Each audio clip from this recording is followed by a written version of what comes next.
ఓం కార్తికేయాయ నమః. నమస్కారం. మేధస్సును ప్రకాశింపజేసి జ్ఞానశక్తిని అపారంగా పెంచే అద్భుతమైన మంత్రం గురించి ఈరోజు మనం తెలుసుకుందాం. అదే శ్రీ ప్రజ్ఞావివర్ధన కార్తికేయ స్తోత్రం. ఈ పవిత్రమైన స్తోత్రం శ్రీ రుద్రయామల తంత్రం నుండి గ్రహించబడింది. ఇందులో జ్ఞానానికి అధిపతి అయిన శ్రీ సుబ్రహ్మణ్యేశ్వర స్వామి యొక్క 28 నామాలు నిక్షిప్తమై ఉన్నాయి. ఇది కేవలం స్తోత్రం మాత్రమే కాదు, విద్యార్థులకు, మేధావులకు మరియు వాక్చాతుర్యం కోరుకునే వారికి ఒక దివ్య ఔషధం వంటిది. ఈ స్తోత్రం యొక్క విశిష్టత మరియు ఫలశ్రుతిని పరిశీలిస్తే, ఎవరైతే ప్రతిరోజు సూర్యోదయ సమయంలో అత్యంత భక్తి శ్రద్ధలతో ఈ 28 నామాలను పఠిస్తారో వారు అద్భుతమైన ఫలితాలను పొందుతారని శాస్త్రం చెబుతుంది.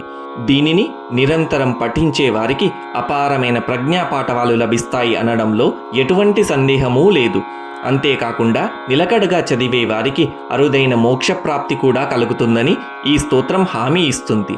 అస్య శ్రీ ప్రజ్ఞావివర్ధన కార్తికేయ స్తోత్రమంత్రస్య శంకర ఋషిః అనుష్టుప్ ఛందః శ్రీకార్తికేయో దేవతా ప్రజ్ఞావివర్ధనార్థే జపే వినియోగః. అథః స్తోత్రం.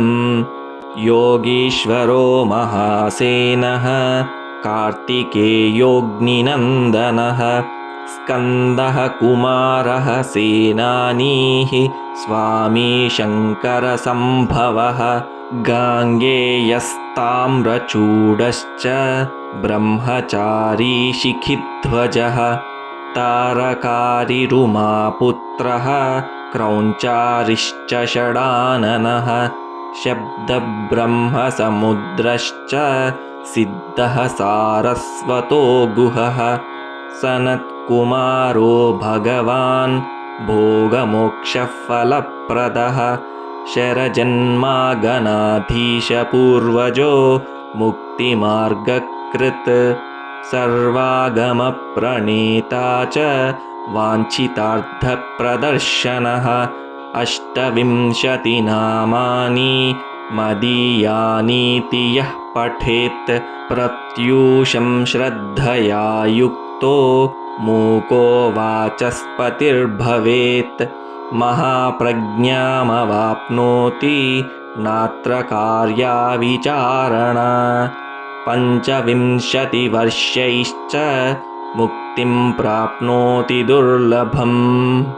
యోగీశ్వరో మహాసేనః కార్తికేయోऽగ్నినందనః స్కందః కుమారః సేనానీః స్వామి శంకరసంభవః గాంగేయస్తామ్రచూడశ్చ బ్రహ్మచారీ శిఖిధ్వజః తారకారిరుమాపుత్రః క్రౌంచారిశ్చ షడాననః శబ్దబ్రహ్మసముద్రశ్చ సిద్ధః సారస్వతో గుహః సనత్కుమారో భగవాన్ భోగమోక్షఫలప్రదః శరజన్మాగణాధీశపూర్వజో ముక్తిమార్గకృత్ సర్వాగమప్రణీతా చ వాంఛితార్థప్రదర్శనః. 28 నామాని మదీయానీతి యః పఠేత్ ప్రత్యూషం శ్రద్ధయా యుక్తో మూకో వాచస్పతిర్భవేత్. మహాప్రజ్ఞామవాప్నోతి నాత్ర కార్యా విచారణా. 25 వర్షైశ్చ ముక్తిం ప్రాప్నోతి దుర్లభం. యోగీశ్వరో మహాసేనః కార్తికేయోऽగ్నినందనః స్కందః కుమారః సేనానీః స్వామి శంకరసంభవః గాంగేయస్తామ్రచూడశ్చ బ్రహ్మచారీ శిఖిధ్వజః తారకారిరుమాపుత్రః క్రౌంచారిశ్చ షడాననః శబ్దబ్రహ్మసముద్రశ్చ సిద్ధః సారస్వతో గుహః సనత్కుమారో భగవాన్ భోగమోక్షఫలప్రదః फलप्रदः शरजन्मागणाधीशपूर्वजो मुक्तिमार्गकृत् सर्वागमप्रणेता च वाञ्छितार्थप्रदर्शनः 28 मदीयानीति यः पठेत् प्रत्यूषं श्रद्धया युक्तो मूको वाचस्पतिर्भवेत् महाप्रज्ञामवाप्नोति नात्र कार्या विचारणा 25 मुक्तिं प्राप्नोति दुर्लभम् योगीश्वरो महासेनः कार्तिकेयोऽग्निनन्दनः स्कन्दः कुमारः सेनानीः स्वामी शङ्करसम्भवः गाङ्गेयस्ताम्रचूडश्च ब्रह्मचारी शिखिध्वजः तारकारिरुमापुत्रः क्रौञ्चारिश्च षडाननः शब्दब्रह्मसमुद्रश्च सिद्धः सारस्वतो गुहः सनत्कुमारो भगवान् भोगमोक्षफलप्रदः शरजन्मागणाधीशपूर्वजो मुक्तिमार्गकृत् सर्वागमप्रणेता च वाञ्छितार्थप्रदर्शनः 28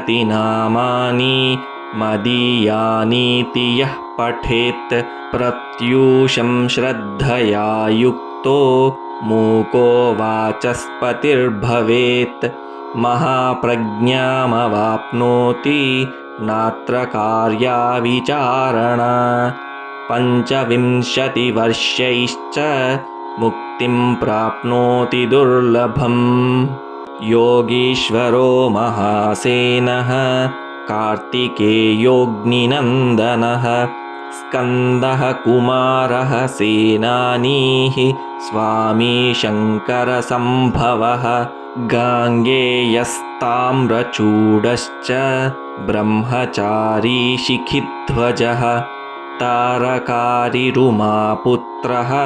क्रौञ्चारिश्च षडाननः शब्दब्रह्मसमुद्रश्च सिद्धः सारस्वतो गुहः सनत्कुमारो भगवान् भोगमोक्षफलप्रदः शरजन्मागणाधीशपूर्वजो मुक्तिमार्गकृत् सर्वागमप्रणेता च वाञ्छितार्थप्रदर्शनः 28 मदीयानीति यः पठेत् प्रत्यूषं श्रद्धया युक्तो मूको वाचस्पतिर्भवेत् महाप्रज्ञामवाप्नोति नात्र कार्या विचारणा 25 मुक्तिं प्राप्नोति दुर्लभम् योगीश्वरो महासेनः कार्तिकेयोऽग्निनन्दनः स्कन्दः कुमारः सेनानीः स्वामी शङ्करसम्भवः गाङ्गेयस्ताम्रचूडश्च ब्रह्मचारी शिखिध्वजः तारकारिरुमापुत्रः क्रौञ्चारिश्च षडाननः शब्दब्रह्मसमुद्रश्च सिद्धः सारस्वतो गुहः सनत्कुमारो भगवान् भोगमोक्षफलप्रदः शरजन्मागणाधीशपूर्वजो मुक्तिमार्गकृत् सर्वागमप्रणेता च वाञ्छितार्थप्रदर्शनः 28 मदीयानीति यः पठेत् प्रत्यूषं श्रद्धया युक्तो मूको वाचस्पतिर्भवेत् महाप्रज्ञामवाप्नोति नात्र कार्या विचारणा 25 मुक्तिं प्राप्नोति दुर्लभम् इति श्रीरुद्रयामले प्रज्ञाविवर्धनाख्यं श्रीकार्तिकेयस्तोत्रं सम्पूर्णम्।